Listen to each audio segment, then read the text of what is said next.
Hello students and welcome to the official YouTube channel of Moja Class. Ami pohi asilo the advent of the Europeans into India.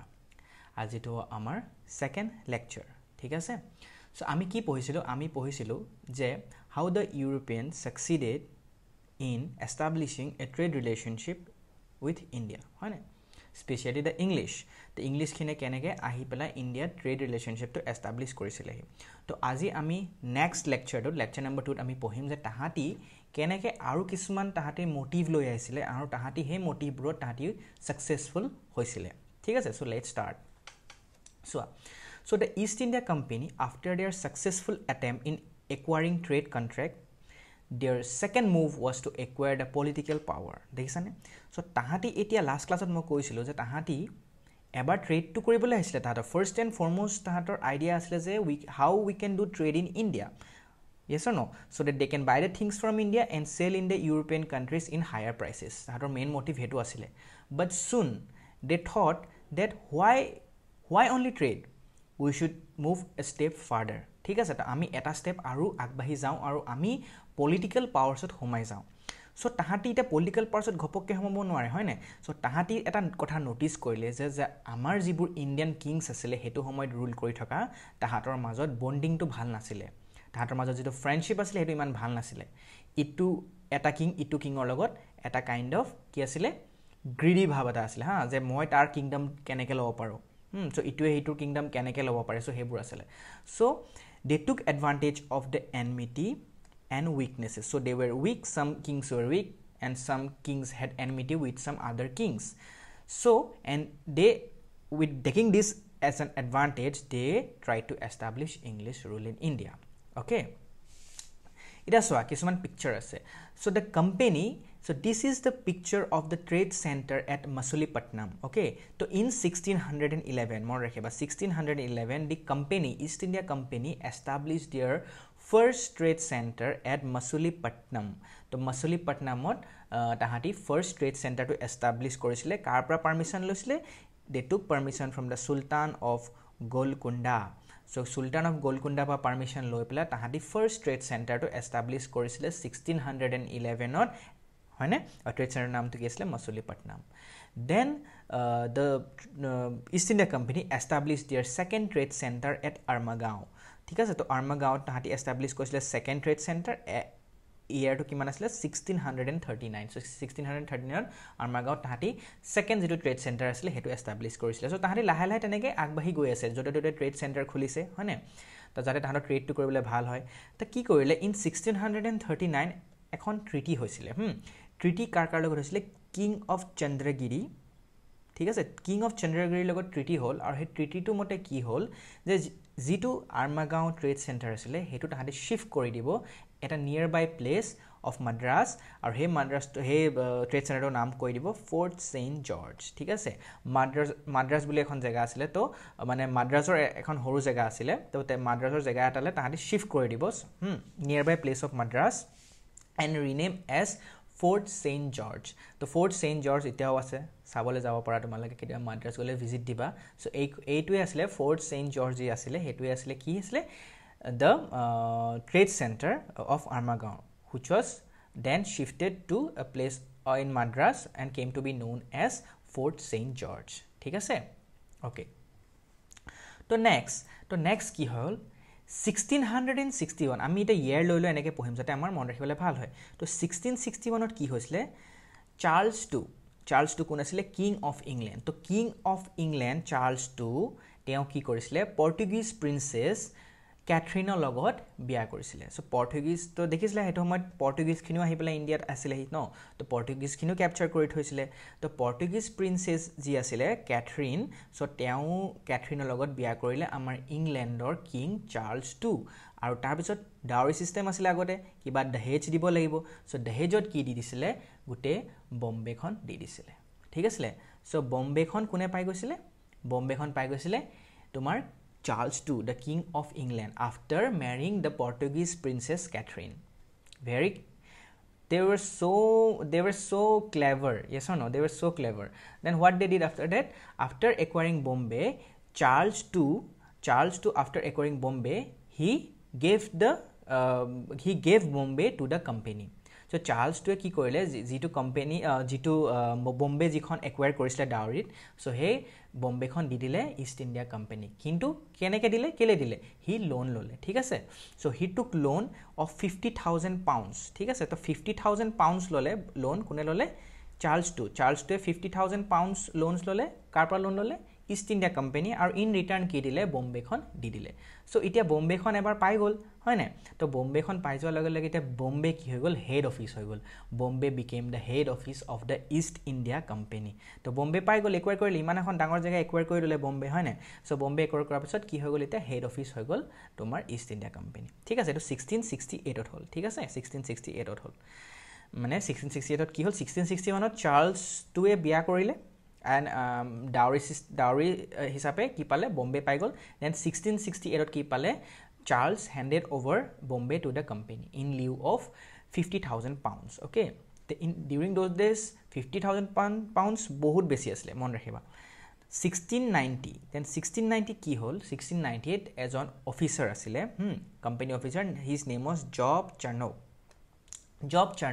তো Job চাৰ্নকে কি কৰিলে he acquired the zamindari যিটো right আছিলে so he acquired the zamindari right of 3 villages তো যিজন নৱাব আছিলে নৱাব আগতে মানে বেংগলৰ যিজন মেইন কিং আছিলে তেওঁক নৱাব বুলি কোৱা হয় সো নৱাব অফ বেংগলৰ লগত এখন ট্ৰিটি কৰিলে ট্ৰিটি কৰাৰ পিছত কি হ'ল জমিনদাৰী ৰাইট যি আছিলে জমিনদাৰী ৰাইটটো পাই গৈছিলে অফ 3 ভিলেজেস তিনিখন ভিলেজৰ জমিনদাৰী ৰাইট পাই গৈছিলে in return of payment of how much rupees 1200 rupees per annum so প্ৰতি বছৰে 1200 টকাকে দিব লাগিব আৰু ইন ৰিটাৰ্ণ কি পাই গৈছিলে তেওঁ তিনিখন ভিলেজৰ ৰাইট পাই গৈছিলে zamindari right to pai gosile so he can collect the tax okay and started a trade center there so he got the zamindari right and also he started a trade center and that trade center came to be known as the Calcutta Trade Center okay so it is very famous so Calcutta Trade Center bahut famous hobe jane so eta jikhon tinikhon village asile tinikhon village ki asile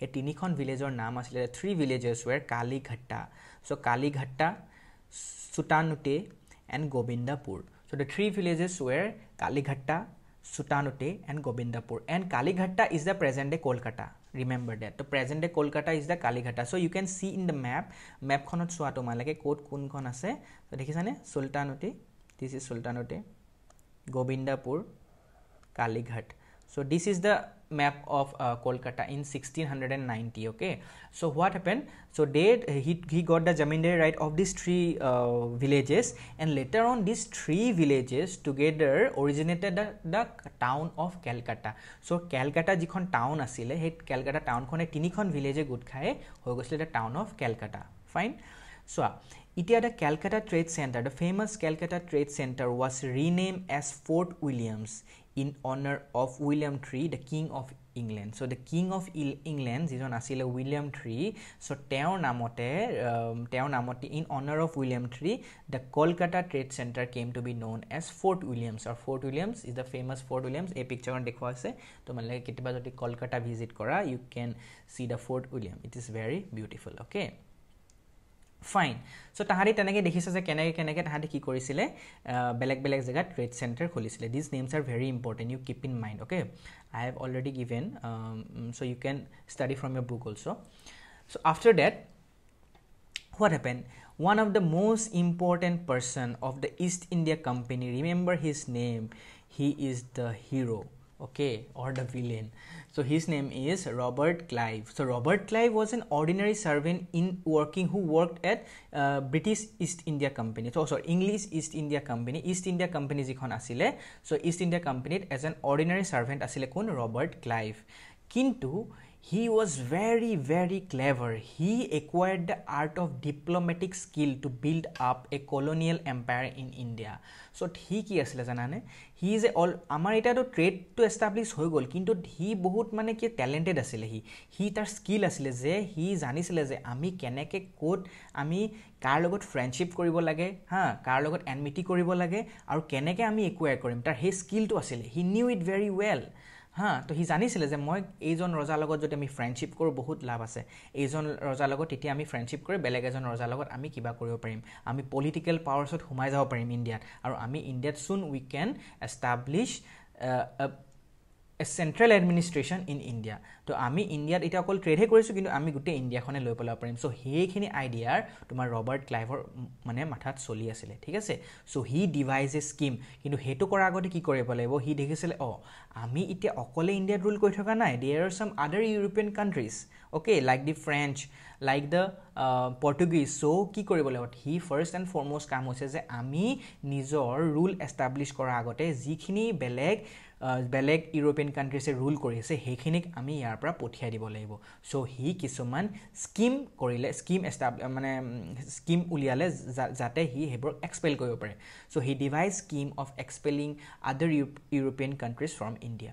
So he tried to win over the native kings, jibo native kings, jibo normal kings jibure rule kori asile heburok uliya dibo bisarisile, mane uliya dibo nohoy mane India ta thakibo, but kingor postor pra teok mane uthwai dibo paisile, but arik lobo bisarisile either by friendship or by war. So যুদ্ধ কৰি বা friendship কৰি সেই জেগাটোৰ গুটে ওনাৰশিপটো তেওঁলোকে লৈ লব বিচাৰিছে. পাৰ্টিকুলাৰ এখন কিংডম আছে, সেই কিংডমখনৰ যিজন মেইন ৰজা আছে তেওঁলোক either by friendship or by war they tried to acquire. Okay, especially Robert Clive, because he was the servant. Before he was an ordinary servant, but he was very clever, okay, and he had the diplomatic skill. Then what happened? The Nawab of Bengal, Nizam of Hyderabad, Nawab of Oudh, King of Rajputana, etc. all made friendship and had to surrender their authority. So they were very clever. So horu ke ekhon zegar roja jibo Nawab of Bengal, Nizam of Hyderabad, they are nothing, they are the kings, but in that particular area the kings are given respect actually, okay, and they call them the Nizam or the Nawab, okay, or the kings, same thing. So they were the kings. So slowly they entered the political powers and they tried to capture all these places by removing the kings. So either by friendship and after that what happened, they have to surrender because they were more powerful. British were very powerful, okay. So we'll study one by one. So see, the British rule in India can be divided into two parts. So amar jitu British rule asile India heto duta bhagot bhag koribo pari. First, downfall of Mughal Empire to the Sepoy Mutiny of 1857. Ami pohim Sepoy Mutiny ki hoy, but eto eta first phase, the downfall of Mughal Empire to the Sepoy Mutiny of 1857. So during this phase ki hoisile, a phase to bhitor ki hoisile, jeto first phase mane Mughal Empire jitia dhongko hoy gol tar par Sepoy Mutiny leke, to ekonot ki hoisile tahati jibur Indian rulers asile, jibur Indian king asile, tahatok gadi pora otarai disile, dethrone kori disile aru tahati ki korisile jibur বেলেগ জায়গাত unified হৈছিলে, বেলেগ জায়গাত যিবোৰ places আছিল হেবোৰ একেলগ কৰিব বিচালে আৰু এটা সেন্ট্ৰেল এডমিনিষ্ট্ৰেচন স্টাৰ্ট কৰিবলৈ চালে, যাতে আমি এটা সেন্ট্ৰেল এডমিনিষ্ট্ৰেচন এটা যেনেকৈ দিল্লী হয় নে সেন্ট্ৰেল এডমিনিষ্ট্ৰেচন, সো তাৰ পৰা সবে তাৰ পৰা ৰুলস ৰেগুলেশন সব তাৰ পৰাই স্টাৰ্ট কৰে হয় নে, যি কিবা এটা নতুন আজি ল ইমপ্লিমেন্ট কৰিবলৈ এটা দিল্লীত কৰিলে হয় নে, সো হেখিনি চলি থাকে. So in a same way তেতিয়া আমাৰ সেন্ট্ৰেল এডমিনিষ্ট্ৰেচনটা নাছিলে, কাৰণ সব ৰজা বেলেগ জায়গাত আছিল, সবে নিজৰ ৰজা আছিল হয় নে. ইণ্ডিয়া হ'ব পাৰে, বাট ইণ্ডিয়া হলেও ভাগ আছিলে, এইখন জায়গাত ইহে ৰজা, like that was a country within a country মানে তেনেকুৱা আছিল. সো তাহাঁতি কি হ'ল এতিয়া, সো তাহাঁতি সেই গোটেই জেগাবোৰ ললে, কিংবোৰক ডিথ্ৰন কৰিলে আৰু গোটেইবোৰ একেলগ কৰিলে, ইউনিফাইড কৰিলে, স্কেটাৰ্ড হৈ আছিলে যে যিবোৰ আৰু এটা চেন্ট্ৰেল এডমিনিষ্ট্ৰেচন ষ্টাৰ্ট কৰিলে এই ফেজটোত. সেকেন্ড ফেজটো তোমাৰ ষ্টাৰ্ট হ'ল 1858 পৰা 1947. সো এই ফেজটোত কি কৰিলে, তাহাঁতি কিছুমান ইম্পৰ্টেণ্ট ৰিফৰ্মছ আনিব চালে, যি ব্ৰিটিছ ক্ৰাউনে কিছুমান ইম্পৰ্টেণ্ট এডমিনিষ্ট্ৰেশ্যন আনিবলৈ চালে, যাতে তাহাঁতি কি কৰিব পাৰে আমাৰ যিটো ব্ৰিটিছে ৰুল কৰি আছে ইণ্ডিয়াত এটা অৰ্গেনাইজ ব্ৰিটিছ এডমিনিষ্ট্ৰেশ্যন যাতে হয়, ঠিক আছে. আৰু এটো হতে তোমাৰ ন্যাশনাল মুভমেন্টবোৰ ষ্টাৰ্ট হ'ল, কুইট ইণ্ডিয়া মুভমেন্ট ষ্টাৰ্ট হ'ল, সিভিল ডিসঅবিডিয়েন্ট মুভমেন্ট ষ্টাৰ্ট হ'ল, আৰু বেলেগ জায়গাত কিবা সিপয় মিটিনি ষ্টাৰ্ট হ'ল. সো এইবোৰ তোমাৰ ষ্টাৰ্ট হৈ পেলাই আমাৰ ফাইনালি কি হৈ গৈছিলে, India they had to quit India after that, and finally India got independence in the year 1947. So আমি এখিনি আমি পঢ়িম লাহে ঠিক আছে. সো আমি এতিয়া নেক্সট এটো হোৱাৰ পিছত আমি এটা চাম যে কি চাম, আমি কোম্পানিজ ৰুল চাম, কোম্পানিয়ে যেটো ইষ্ট ইণ্ডিয়া কোম্পানি আছিলে তাহাঁতি কেনেকৈ ৰুল কৰিছিলে, ঠিক আছে, সেইখিনি চাম. তো চোৱা এতিয়া কি হ'ল, the second administration of Robert Clive. তো Robert Clive was an important, means he was an important, you can say, the ruler, okay. He was not a ruler, he was a serviceman in the British East India Company, but he he was very powerful, he was very clever, okay, and so he governed the East India Company. Okay, the second administration of Robert Clive was an important phase. Why?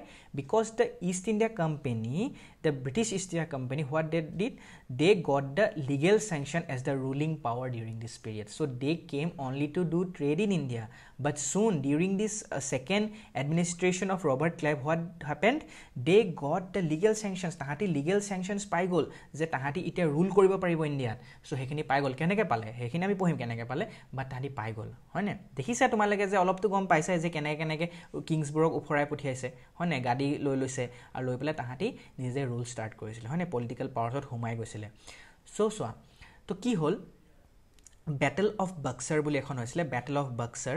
So Battle of Buxar কাৰ মাজত হৈছিলে? তো Battle of Buxar হৈছিলে তোমাৰ Battle of Buxar তোমাৰ হৈছিলে নৱাব যিবোৰ আছে, nawab of Bengal, nawab of ওধ, হা, and also Mughal empire Shah Alam বুলি আছিলে তেওঁ. চ' তিনিটা একে চাইডে আছিলে আৰু এফালে versus the British East India company. ঠিক আছে. তো ফাইনেলি এই ৱাৰখন হ'ল battle of Buxar in the place known as Buxar 1764 হৈছিলে আৰু তাহাঁতি হাৰি গৈছিলে. আমাৰ মানে ইণ্ডিয়াৰ পৰা যিখিনি আছিলে, কোন আছিলে? নৱাব মানে king of Bengal, nawab of Bengal, Nawab of Bengal, then Nawab of Awadh, and Mughal Emperor Shah Alam. So they fought, and finally the not the Mughals, the British won the battle. And finally what they had to do? They had to sign a treaty. So tahati jeta hari gol, to hari gola pisot ki hob? British e kobo je tumalek to eta hari gola, tumalako eta either tumaleke surrender kori dia নহলে tumaleke ekhon treaty sign kora. So tahati ekhon treaty sign korile. So Treaty of Allahabad, very important. তো treaty of Allahabad sign কৰিলে with Robert Clive. Robert Clive main আছিলে, তো সেইটো সময়ত main মানে British East India Company main যিজন head আছিলে, so' তেওঁ আছিলে ৰবাৰ্ট ক্লাইভ. চ' ৰবাৰ্ট ক্লাইভৰ লগত কি কৰিলে? এখন সাইন কৰিলে treaty. The treaty name was treaty of Allahabad 1765. তো ইয়াত কি হ'ল? যিখিনি পলিটিকেল পাৱাৰ আছিলে বেংগল, বিহাৰ, উৰিষ্যা গোটেইখিনি কাৰ আণ্ডাৰত গুচি গ'ল? কোম্পানী আণ্ডাৰত গুচি গ'ল. চ' দেখিছানে গোটেই কেনেকৈ গুচি গ'ল? চ' ৱাৰ কৰিলে, ৱাৰত হাৰিলে, হৰাৰ পিছত এতিয়াতো ক'ব যে তুমি এতিয়া আইডাৰ গাড়ী এৰি দিয়া নহ'লে আমাৰ লগত ট্ৰিটি সাইন কৰা. তো তাহাঁতি গাড়ী এৰাত নাছিলে, চ' তাহাঁতি ৰজা হৈ আছিলে for the name sake, just for name sake.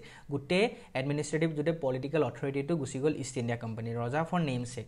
আৰু উল্টাই তাহাঁতি ইয়েৰলি কিবা কিবি দিব লগা হৈ যায় পইচা ইষ্ট ইণ্ডিয়া কোম্পানীক.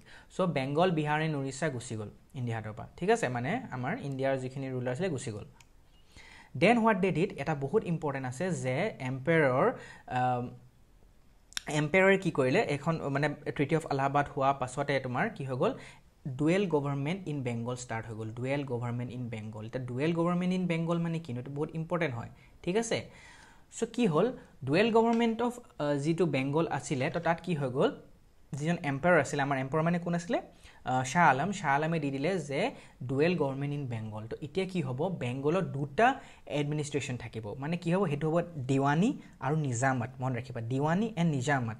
দিৱানী মানে কি? দিৱানী মানে collecting tax, collection of revenue, যিটো আমাৰ গভৰ্ণমেণ্টে কালেক্ট, আমি এটা টেক্স দিওঁ নে?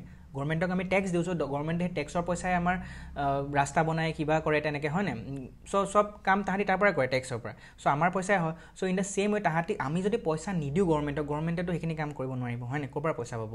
চ' ইন দ্য ছেইম ৱে যিটো ৰেভিনিউ কালেক্ট কৰিছিলে সেইটো সময়ত, সেই পাৱাৰটো বুলি, সেই কি ৰেভিনিউ কালেক্ট কৰাটো কি বুলি কয়? দিৱানী বুলি কয়. মনত ৰাখিবা দেই, সেই দিৱানী পাৱাৰটো কাৰ ওচৰলৈ গুচি গ'ল? সেই দিৱানী পাৱাৰটো গুচি গ'ল তোমাৰ ইষ্ট ইণ্ডিয়া কোম্পানী. ঠিক আছে, ইষ্ট ইণ্ডিয়া কোম্পানীলৈ গুচি গ'ল দিৱানী পাৱাৰটো. আৰু বাকী যি থাকি গ'ল যিটো civil, criminal and police administration, যিটো এডমিনিষ্ট্ৰেশ্যন কৰিব লাগে, তো সেইটোত কয় নিজামাত বুলি কয়. সেই নিজামাতটো থাকি গ'ল নৱাব অফ বেংগল.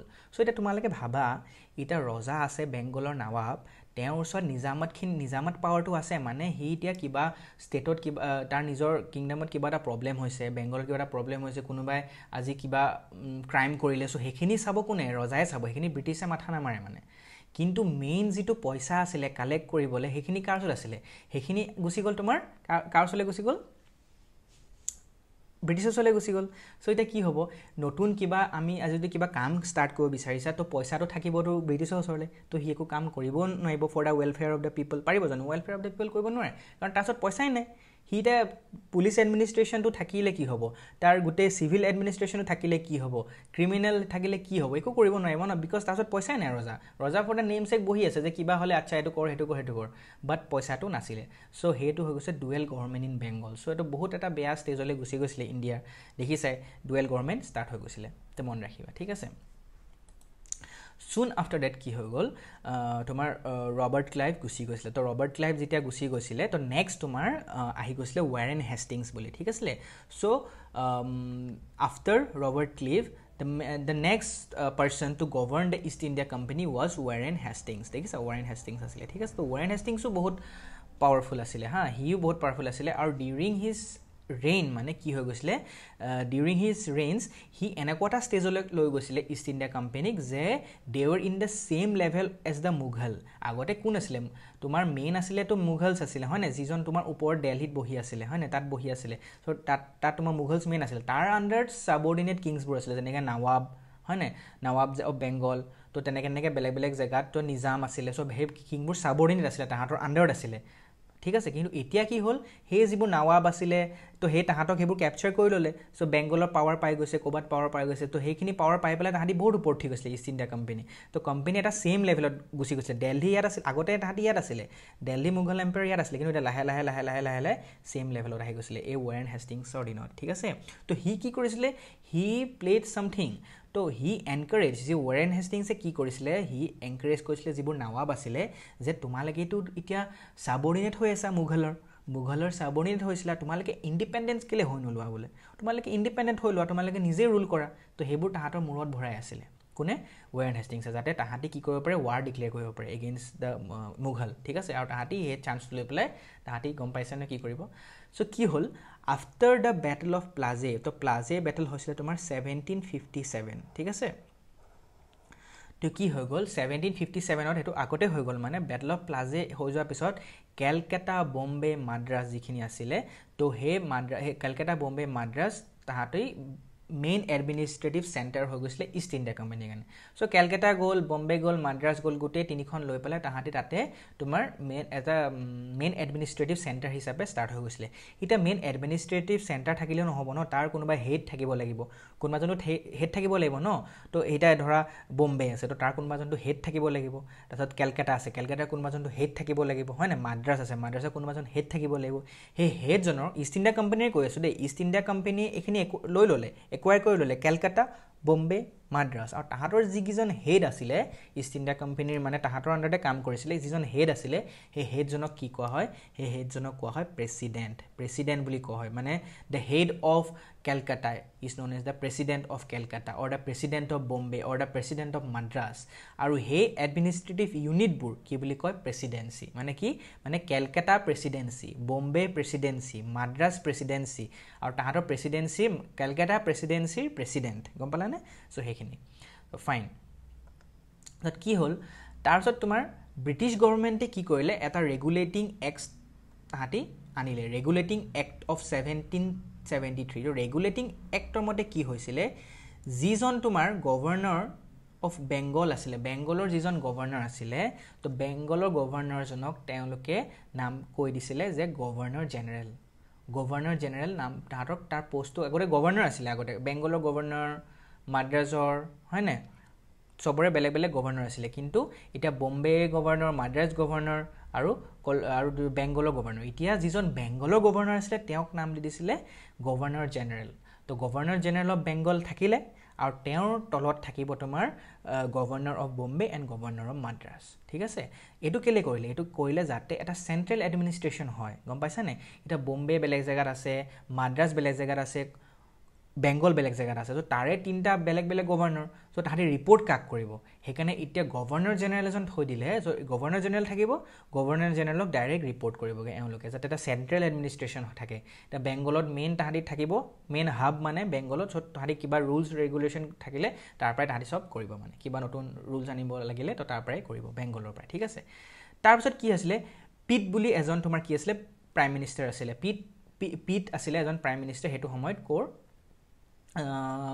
আমাৰ ব্ৰিটেনৰ তো তেওঁ বহুত সৰুতে মানে হেৰি হৈ গৈছিলে সো তেওঁ আনিলে কি পিটছ ইণ্ডিয়া এক্ট তো পিটছ ইণ্ডিয়া এক্ট 1784 সো এই 1784ত কি হৈছিলে পিটছ ইণ্ডিয়া এক্ট আনিছিলে আৰু এইটো এটা two tier system in India so ই একটো কেলে আনিছিলে এই একটো এটো কাৰণে আনিছিলে যাতে ইণ্ডিয়াৰ যেটো এডমিনিষ্ট্ৰেচন কৰিব মানে যেটো চলাব মানে তো দুটা মাজত ভাগ হৈ যাব ঠিক আছে এটা হৈ যাব তোমাৰ যিজন ইণ্ডিয়াতে থাকিব যেটো তোমাৰ অৰ্গানাইজেচন থাকিব এটো ইণ্ডিয়াতে থাকিব আৰু ইণ্ডিয়াতে চাব মানে কিবা কিবি যি মানে ধৰা ট্ৰেডৰ লৈ প্লাই ট্ৰেডবোৰ ভালকে হৈছিলে নাই সো হেকিনি তো এই secret committee of 3 directors secret committee of 3 directors আছিল কোত আছিল এওঁলোকে ইণ্ডিয়াতে থাকিব আৰু চাব মানে সো যাতে খেলিমিলি নহয় ন এটা ইণ্ডিয়াৰ এখিনি ইণ্ডিয়াৰ কি প্ৰবলেম হৈছে সেখিনি তাহাঁতি চাব নেক্সট আৰু এটা আছে হেতু হৈছে home government of British so এই সেকেন্ড যেটো টু টায়াৰ মানে দুটা থাকিব লাগিব তো এটা আছে home government of the British through the board of control so board of control আৰু directors এই দুটা ভাগ হল two tier system board of controls থাকিব তোমাৰ ব্ৰিটেনত তাহাঁতি তাত থাকিব তাহাঁতি তাৰ পৰা কন্ট্ৰোল কৰি থাকিব আৰু ডাইৰেক্টৰ্ছ কিন থাকিব ইণ্ডিয়াত তো ইয়াৰ পৰা সিক্ৰেট কমিটি ডাইৰেক্টৰ্ছ তাহাঁতি ইয়াত থাকিব কিবা কিবি যদি প্ৰবলেম হয় দি চাব হা ইয়াত গভৰ্ণৰ যিবোৰ আছে তাহাঁতৰ লগত ডিসকাস কৰিব আৰু ডিসকাস কৰিবলৈ কোলে পঠাই দিব তাহাঁতি এই board of controlক ৰিপৰ্ট কৰিব যে এনেকুৱা হৈছে তাৰছত board of controlলে কিবা ডিসিশন ল'ব ঠিক আছে ডিসিশন লৈ পেলাই তাহাঁতি ক'ব সো গুটেখিনি মানে এডমিনিষ্ট্ৰেচন পলিটিক্যাল পাৱাৰ পলিটিক্যাল যিখিনি আছিল হেবো board of controlলে চাইছিলে আৰু যিমানখিনি ট্ৰেডৰ যিখিনি আছিল হেখিনি ডাইৰেক্টৰ্ছ খিনি চাই আছিল ঠিক আছে সো এইখিনি আছিল তোমাৰ আজি আমাৰ লেকচাৰটোত সো নেক্সট লেকচাৰত আকৌ আমি লগ পাম ঠিক আছে আৰু আমি নেক্সট লেকচাৰত আমি সিপয় মিটিনি কথা পঢ়িম সিপয় মিটিনি যেটো আমি মাউথনি কৈছিলো যে sepoy mutiny is very important will study so আজি ক্লাছটো ইয়াতে শেষ হ'ব আৰু যোৱাৰ আগতে মই এটা কওঁ যে মজা ক্লাছ দি আছে ক্লাছ 6 to 12 ট্ৰাইড অনলাইন ইয়াত বোথ আসামিজ এণ্ড ইংলিছ মিডিয়ামত হ'ব ইয়াত যেনেকৈ আমি তোমালোকক পঢ়াই আছো সো তাতো পঢ়াম খালি তাত অলপ তোমালোকৰ কি লাভ হ'ব তাত you can discuss the doubts with us directly 1-to-1 তে ইয়াতো ইমানখিনি ষ্টুডেন্টছ আছে তো তাত মানে সিঙ্গল কে থাকিবা তোমালোকে আমি বা তোমালোকৰ গ্ৰুপ থাকিব ঠিক আছে নিজৰ তো তাত যাতে তোমালোকে প্ৰবলেমবোৰ যাতে ডিসকাস কৰিব পৰা ডাইৰেক্ট আমাৰ লগত কথা পাতিব পৰা আমি will take different steps like we'll give you organized notes okay so that you can keep a track of your chapter what you have studied we'll also take test okay so that you can evaluate yourself and also there will be some pre-recorded sessions in case your class gets missed okay so we'll do all these things using the latest technology so join now and start learning silently from your home so thanks for watching the lecture we'll meet in the next lecture so keep watching Moja class and there are some other lectures also which are available in the YouTube channel you can go there and watch the other lectures also okay till then bye bye